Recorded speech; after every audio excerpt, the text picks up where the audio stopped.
තෙරුවන් සරණයි හැම දෙනාටම.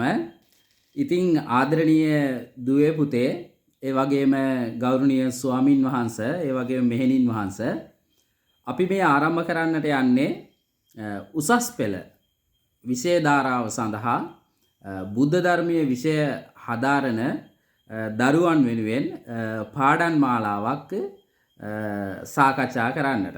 අපි මේක බුද්ධ ධර්මයේ කුප්පිය ලෙස නම් කරගන්නවා. එතකොට බුද්ධ ධර්මයේ විෂයේ පළවෙනි පාඩම තමා නවාරහාදී බුදු ගුණ දැන හැඳින ගැනීම.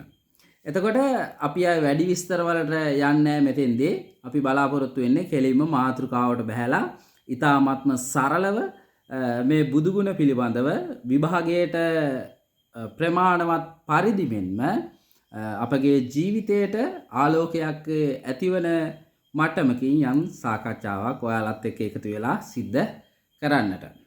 එතකොට බුදුරජාණන් වහන්සේගේ නවාරහාදී බුදුගුණ ගැන අපිට සූත්‍ර පිටකයේ ගොඩක් සූත්‍ර දේශනා තුලින් මූලාශ්‍ර ලබා ගන්නට පුළුවන්. මෙහිදී අපි මූලිකව මතක තියාගමු දීඝනිකායේ සාමාන්‍ය ඵල සූත්‍රය. දීඝනිකායේ සාමාන්‍ය ඵල සූත්‍රය පැවිදි ජීවිතයෙන් ලැබෙන ආනිසංස පිළිබඳව දේශනා කරන ලද ඒ සූත්‍ර දේශනාවෙහි බුදුරජාණන් වහන්සේගේ ගුණ 9ක් විදිහට දක්වලා තියෙනවා. මොනවද මේ ගුණ 9? ඉතිපිසෝ භගවා අරහං සම්මා සම්බුද්ධෝ විජ්ජාචරණ සම්පන්නෝ සුගතෝ ලෝකවිදෝ අනුත්තරෝ පුරුෂ ධම්ම සාරති සත්තා දේව මනුස්සානම් බුද්ධෝ භගවා කියන මේ සම්බුදු ගුණ. එතකොට ආදරණීය දරුවනේ ඉතිපිසෝ භගවා මෙසේ මේ භාග්‍යවතුන් වහන්සේ අරහන්. මොන දැන් අපි තේරුම් ගන්න යන්නේ බුදු ගුණ ටික. අරහන්. අරහන් කියන වචනේ සරල අර්ථය තමා සුදුසු තැනැත්තා කියන එක. අරහන් කියන වචනේ සරල අර්ථය කුමක්ද? සුදුසු තැනැත්තා කියන එක. එහෙනම් අපි බලන්නට ඕනි ඊට පස්සේ බුදුරජාණන් වහන්සේ නැත්නම් අපගේ ශාස්ත්‍රූන් වහන්සේ භාග්‍යවතුන් වහන්සේ අරහන් නැත්නම් සුදුසු වන්නේ කුමක් සඳහාද කියන එක.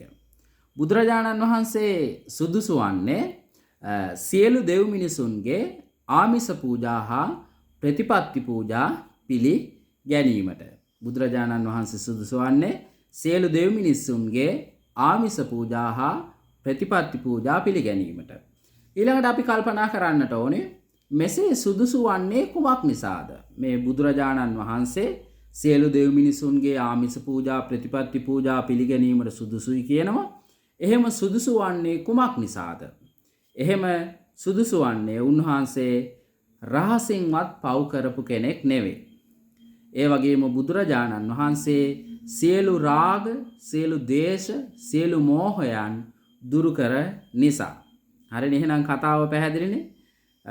අරහන් කියන එකේ තේරුම සුදුසු තැනැත්තා කියන එක. කුමක්කටද සුදුසු වන්නේ? සියලු දෙව් මිනිසුන්ගේ ආමිස පූජා, ප්‍රතිපත්ති පූජා පිළිගැනීමට. එහෙම සුදුසු වන්නේ ඇයි? බුදුරජාණන් වහන්සේ රහසින්වත් පව් කළේ නෑ. ඒ වගේම සියලු රාග, සියලු දේශ, සියලු මෝහයන් දුරු කරා. හරිනේ, එහෙනම් අපි දැන් මෙහෙම මතක තියාගමු මේක. බුදුරජාණන් වහන්සේ සියලු රාග දේශ මෝහ ප්‍රහාණය කළා. රහසින්වත් පව් කළේ නෑ. සියලු දෙව් මිනිසුන්ගේ ආමිස පූජා, ප්‍රතිපත්ති පූජා පිළිගැනීමට සුදුසුයි. ඒ නිසා බුදුරජාණන් වහන්සේට අරහන් කියලා අපි කියනවා.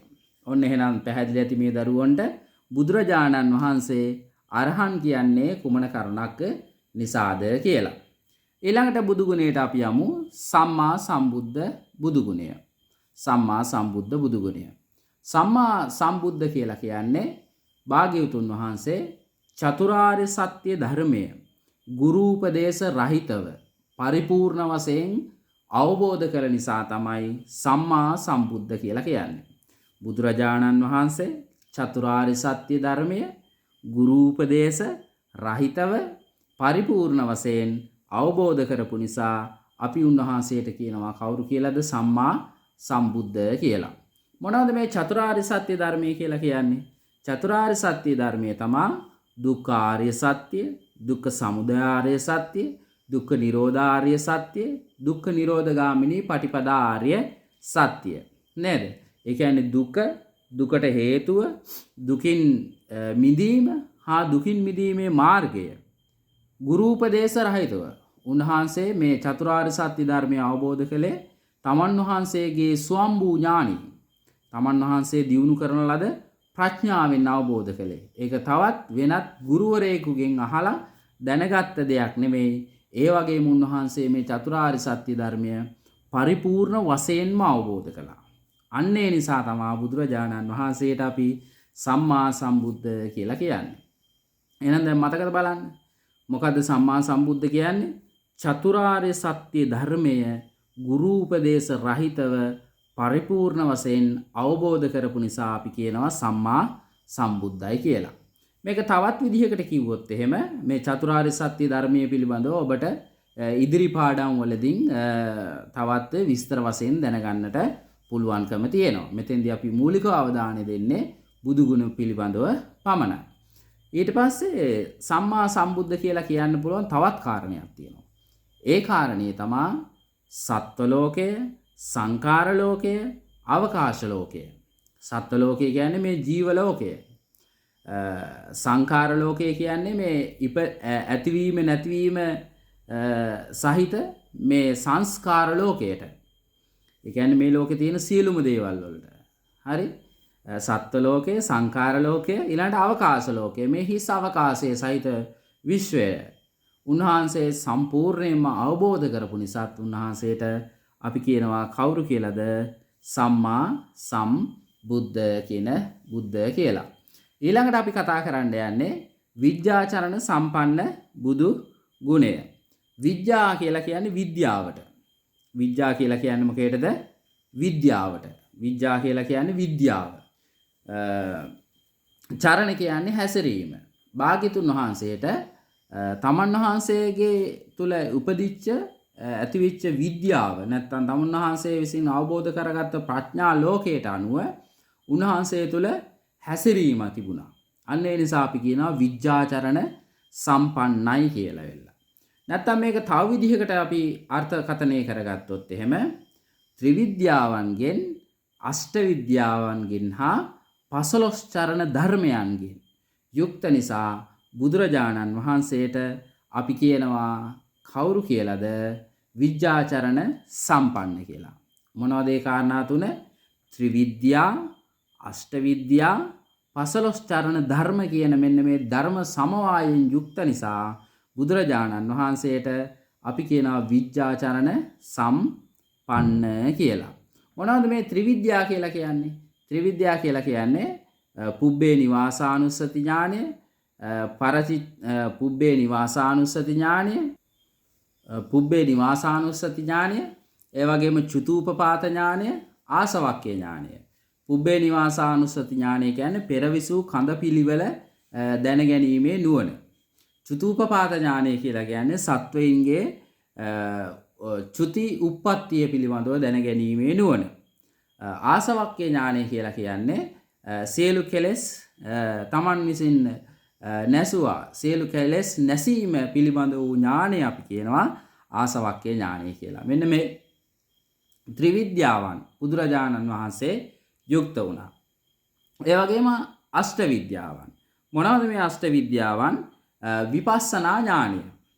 ඊට පස්සේ මනෝමය 이르දි ඥානය.